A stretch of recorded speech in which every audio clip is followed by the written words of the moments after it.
In this cases, it's two separate cases. Their origins are different, so there's no direct link, so it's not considered an outbreak.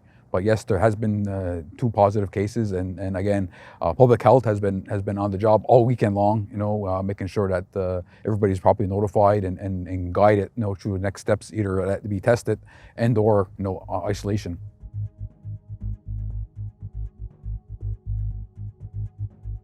There is approximately 100 people who are currently in isolation as a result of the cases over the weekend. Like I said, public health has been working throughout the weekend to ensure everybody was properly contacted and ensure that if people needed to be tested, they were guided in that direction to be tested, appointments made, as well as informed of the next steps for their isolation. As the week goes on, as more negative tests come in, then more and more people are released from isolation.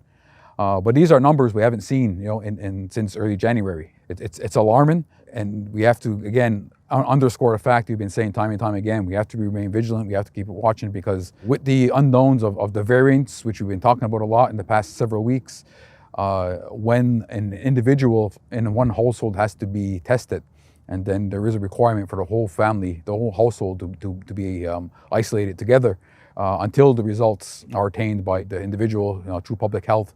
And then at that point, public health will guide them to the next steps on who has to stay in isolation or who could be relieved from isolation. And it's a complex process. It's not as cut and dry as it used to be.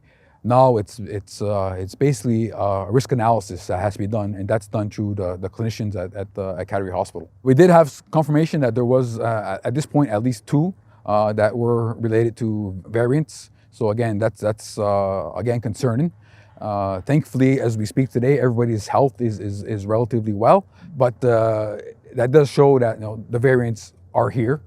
They are circulating in and around the community. So we have to be careful. If we refer back to early on in the pandemic a year ago, when we talked about not having very little cases in the community, and we told people that basically the virus is circulating in the community. We got to be careful. Things have changed a lot since then. We went through ups and downs, but now again we're at the point where it is in and around us in Kahnawake. So again, remain vigilant, remain careful.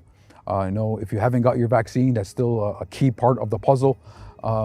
Mask, distance, hygiene, and take care of yourself.